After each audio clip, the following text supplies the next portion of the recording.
श्रीमद्भागवत चतुर्थ स्कंद त्रयोदशोऽध्याय। मैत्रेय उवाच। हेमंत मुनि वाक्य शुणी ध्रुव आनंद मने गुणी सुमने आचमन करी अस्त्र नारायण सुमरी संधान धनु हुळे कला ता देखी माया भस्म गला गुहुक होइले अदृश्य दिशिला धरणी आकाश दिन उदय क्लेश जेने देवे देखती रही शून्य ध्रुव उटारी धनुरुज गुण ज्योति सुवर्ण पुंख बाणर पक्ष कल हंस देखी कपिले दश दिख हेमंत तीक्ष्ण बाण भेदी गुहुक माया मान छेदी विवस्त्र होई अनायते धाइले शस्त्र घेनी हस्ते जेसन सर्पे फणा धरी गरुड़े थांती कोप करी ताहाकु देखि रण क्षेत्रे नाराज गुण धरी हस्ते विंदती गुहुक शरीरे भेदिला बाहुड रसिरे तक्षणे गले छिन्न भिन्ने संग्राम शयन भुवने गुहुक बड़ नाश देखी मनुजे भुवन उपेक्षी उत्तम चित्र रथे बसी मिलिले रण मध्ये आसी संगे अछंती मुनि जने ध्रुव को देखी तो समने गुहुक गणे दया बही कहती ध्रुव मुख चाहि भवस्स छाड़ मनु रोष शुण तू मोर उपदेश ए रोष घोर उपतपहर एनु हे उत्तम व्यवहार जे रोष बसे ज्ञान हरि निर्दोष जने युद्ध मारी ए आंभ कूल धर्म नुहे साधुंक मध्य दोष भये एकई प्राणी अपराधे एहांकु मार किंपा जुधे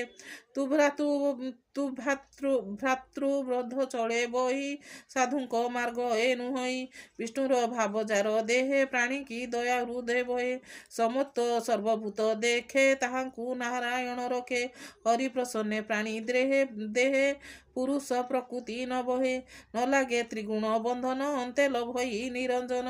तुहरी भक्त शिरोमणि सर्वसन्मत तोते गणी साधुजनक वर्त करी केपारे अधर्म आचरी जे प्राणी आत्म भावे सुखे हरिंकी सर्वभूत देखे विष्णुर भक्ति हृदय भरी दया तितिक्षा जीवे करी हेमंत भावे जार मन ताहांकु देखी भगवान हरि प्रसन्ने प्राणीकर प्रकृति बंधे हुए दूर जीव बंधनु मुख्य होई निर्वाण पदे पसे जाई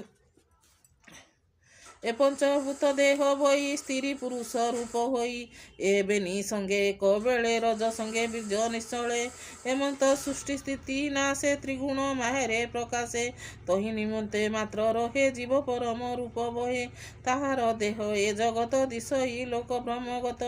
एणे से हरि काल रूपी निज मायारे विश्वव्यापी प्रभाए जेने वृक्ष राशि जल पवने चांति भासी हेमंत काल श्रेष्ठ बले प्राणी भासंती अवहेले विपक्ष सपक्ष ए दुई जार स्वभावे न घटई राजा ए जाहार आयते समय बसंती ए जगते धूଳି जेसन वायु बले उड़ी भ्रमंती अंतराले जन्म आयुध हानि लाभे दुई काहार स्वभावे केहू कहती ए जगते स्वभावे कर्मर आयत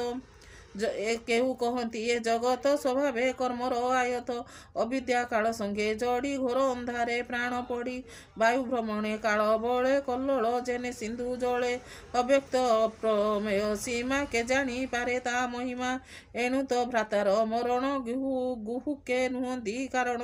विधाता बले से प्रमाण एकथा निश्चय कारण एणु ए काल मध्ये थाई देवे पूजंती बड़ी देई नासा भय भेदिव गाव जेने ब्रह्मंती दामिनी बंधने जननी सपत्नी भजने मर्म फेदी तोर मने बने पशिलु तप हासे स्वभावे तु पांच बरसे विष्णु आराधी तप बले बसिलु गगन मंडले त्रिकल्प मध्य पाद गते बसिलु कल्प परिजंते समाधि बसी मोह पासे छेदिलु भाव बंध त्रासे एबे तोहर तप तेज सुमति चिते पुत्र भज ସମେ ସକଳ ବ୍ୟାଧି କ୍ଷୟ ଆମାୟ ଜେନେ ପୁଣ୍ୟ ଦେହେ ଯାହାକୁ ଦେଖି ପ୍ରାଣୀ ଡରେ ଶ୍ରେ ପ୍ରାଣୀ ଜୀବ ଥାଉ ମରେ ଈଶ୍ୱର ମିତ୍ର ଏ କୁବେର ଏହାକୁ ଅବଜ୍ଞାତ ହର ଏହାର ପୁଣ୍ୟଜନ ମାରି ଅନ୍ୟାୟ ପଥକୁ ଆବରି ଏବେ ଏହାର ପ୍ରୀତି କର ସର୍ବକୁଶଳ ହେବ ତୋର ହେମନ୍ତ ସ୍ୱୟଂଭୁ ମନୁ ପ୍ରବୋଧି କଲେ ପୁତ୍ର ତନୁ ଧ୍ରୁବକୁ ଆଲଙ୍ଗିନ କଲେ ମୁନିଙ୍କ ସଙ୍ଗେ ପୁରେ କଲେ ସେ ମୁନି ଚରଣାରବିନ୍ଦେ ସୁଜନ ନବିବ ଆନନ୍ଦେ ଚତୁର୍ଥ ସ୍କନ୍ଧେ ଭାଗବତ ହରି ମହିମା ଶୁଣେ ଚତୁର୍ଥ ସ୍କନ୍ଧେ ଭାଗବତେ ହରି ମହିମା ଶୁଣ ଚିତ୍ତେ ସୁଜନେ ଜନେ ଏବେ ରସ କହିଲେ ଜଗନ୍ନାଥ ଦାସ ଇତି ଶ୍ରୀମଦ୍ ଭାଗବତେ ମହାପୁରାଣେ ପରମହଂସ ସଂହିତାଏ ବୈୟାସିକା ଚତୁର୍ଥ ସ୍କନ୍ଧେ ଧ୍ରୁବ ଚରିତେ ନାମ ତ୍ରୟ